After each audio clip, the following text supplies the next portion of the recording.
Allahu Akbar, Allahu Akbar.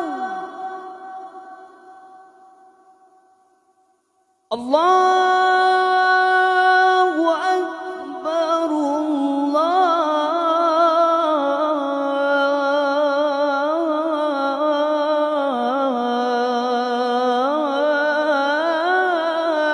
Akbar.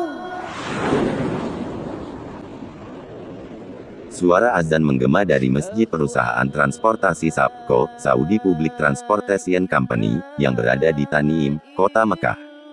Suara merdu yang menembus ke ruang-ruang bilik para pegawai angkutan umum itu, berasal dari salah seorang sopir bus, berdarah Bugis Sopeng, Sulawesi Selatan.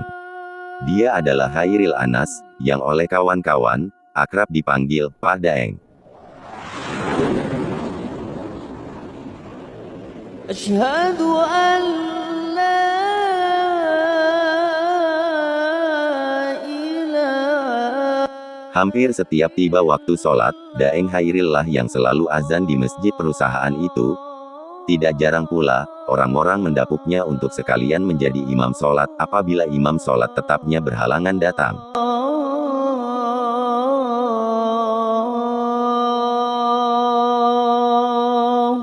Hal itu berlangsung sejak pertama Daeng Khairil datang dan bekerja di Mekah, Arab Saudi. Meskipun teman-teman sekamarnya yang merupakan warga LDI melarangnya, dan memintanya untuk sholat bersama di dalam kamar. Suatu hari ketika Pak Daeng pulang dari rela, dua orang pengurus mengajaknya berbincang. Pak Daeng, sebaiknya kalau mau sholat di sini saja. Di sini juga kita sholat berjamaah kok. Iya betul Daeng, di sini saja kita sama-sama. Menanggapi hal itu, Pak Daeng hanya menjawab singkat, insya Allah. Dirinya menghindari perdebatan dan lebih memilih jalan damai. Ada sekitar 50 orang warga LDI yang bekerja di perwakilan SAPCO Mekah, yang kemudian disebut sebagai kelompok SAPCO Mekah itu. Sebanyak 2 kali dalam seminggu, yakni Selasa dan Kamis, diadakan pengajian kelompok dengan menempati salah satu bilik di bangunan kamp para pegawai. Bila tidak ada jadwal rehla, Pak Daeng ikut dalam kegiatan pengajian kelompok itu, yang biasanya dilaksanakan sampai menjelang sholat. Setelah selesai pengajian, acara dilanjutkan dengan sholat berjamaah di kamar tersebut. Dalam situasi itulah, Pak Daeng merasa tidak nyaman dalam melaksanakan sholat, yang harus terpisah dengan kaum muslimin yang juga sedang sholat di masjid. أنفسكم أو تخفوه يحاسبكم به الله.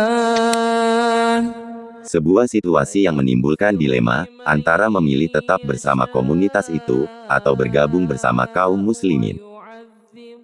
Dalam hati, Pak Daeng berkata, seharusnya dia berani menyampaikan kepada anggota komunitasnya, bahwa mereka telah melakukan sebuah kesalahan, yang bisa berakibat fatal, bagi keselamatan jiwa mereka. Dalam setiap kesempatan atau saat libur kerja, Pak Daeng menyempatkan diri untuk menunaikan umroh dan berdoa di depan Baitullah, berharap petunjuk dari Allah, bahwa yang benar adalah benar dan yang salah adalah salah, berharap ada jalan kemudahan untuk menempuh yang benar dan meninggalkan yang salah, tanpa perasaan berat.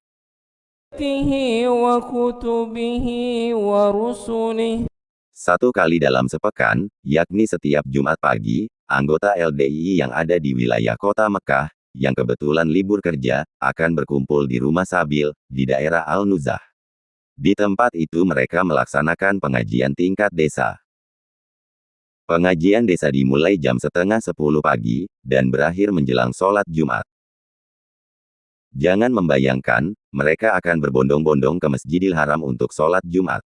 Mereka justru beramai-ramai pulang ke kamp masing-masing untuk sholat Jumat sendiri dengan sesamanya warga LDI, di kamar-kamar mereka. Padahal jarak rumah Sabil yang disewa oleh keamiran LDI ini, hanya sekitar 3 km dari Masjidil Haram. Di samping jaraknya yang dekat, untuk menjangkau Masjidil Haram bukan perkara sulit bagi orang-orang yang bekerja di perusahaan bis Arab Saudi. Karena tinggal berucap syarikat, maka kita sudah bisa menumpang bis dengan gratis. Sehingga dapat disimpulkan, mereka memilih tidak sholat Jumat di Masjidil Haram, bukan karena tidak tahu dalilnya, bukan karena tidak mengerti keutamaannya, bukan juga karena sulit dijangkau atau jauh, tetapi karena memang tidak mau. Sebagian anggota LDII yang mesnya jauh, memilih tinggal di rumah Sabil untuk melaksanakan sholat Jumat. Sementara itu, Pak Daeng memilih ke Masjidil Haram untuk sholat Jumat. Manfaatkan kesempatan untuk meraih pahala yang besarnya luar biasa. Dari kenyataan yang terpampang jelas di depan mata itu, Pak Daeng kemudian berkesimpulan bahwa praktek amalan keliru kaum LDI ini bukan karena ketidaktahuan, tetapi karena loyalitas buta pada peraturan imam. Mereka tahu bahwa sholat di Masjidil Haram pahalanya sangat besar. Tetapi mereka tidak lakukan, karena ijtihad imam mereka menyatakan, imam Masjidil Haram jahiliyah. Haram hukumnya bermakmum di belakang mereka. Masjidil Haram itu imamnya 4. Imam Syafi'i, Imam Hambali, Imam Hanafi, Imam Maliki lah. Nah, sehingga sholat itu ya gantian. Itu loh. Memang orang jahiliyah itu. Sejak itulah Pak Daeng memutuskan bahwa tidak ada lagi alasan untuk tetap bertahan di dalam kelompok pemuja imam, LDI itu. Pak Daeng semakin mantap ikut sholat bersama kaum muslimin, dan tidak lagi sholat di kamar-kamar bersama kaum LDI. Tepat ketika usianya menginjak angka 40 tahun, tepatnya tanggal 21 Juli 2016, Pak Daeng mendaki Jabal Nur, dan menyempatkan diri untuk merenung di Gua Hira, yakni gua tempat Rasulullah Shallallahu Alaihi Wasallam menerima wahyu pertama. Di sana, Pak Daeng memohon petunjuk, memohon perlindungan dari Allah, serta meminta kekuatan mental, moral dan spiritual, untuk menghadapi berbagai kemungkinan yang akan dia hadapi sebagai dampak dari keputusannya itu. Sebuah perubahan besar yang harus terjadi tepat pada titik balik kehidupan seorang manusia, yakni di usia 40 tahun. Abah Sholat adalah orang yang paling pertama mengetahui perihal hijrahnya Pak Daeng. Abah Soleh adalah warga LDI asal Sukabumi, yang kebetulan tinggal sekamar dengan Pak Daeng. Daeng. Apa yang membuat Pak Daeng tiba-tiba berubah? Ada satu hal yang sangat kontradiktif, Abah. Dan itu cukup membuat saya mantap untuk berubah. Bahwa kita setiap saat mengaji, kita dimankuli bahwa sholat di Masjidil Haram, derajat pahalanya beratus ribu kali lipat dibandingkan sholat di masjid lain. Seharusnya itu dipraktekkan ketika kita berada di sini. Saya membayangkan kaum ahli pengajian ini berlomba-lomba meraup pahala itu. Tapi betapa kagetnya saya, ketika mereka justru berlomba pulang ke kamar mereka dan sholat di sana. Iya betul juga ya Daeng, saya tidak pernah kepikiran sampai ke situ.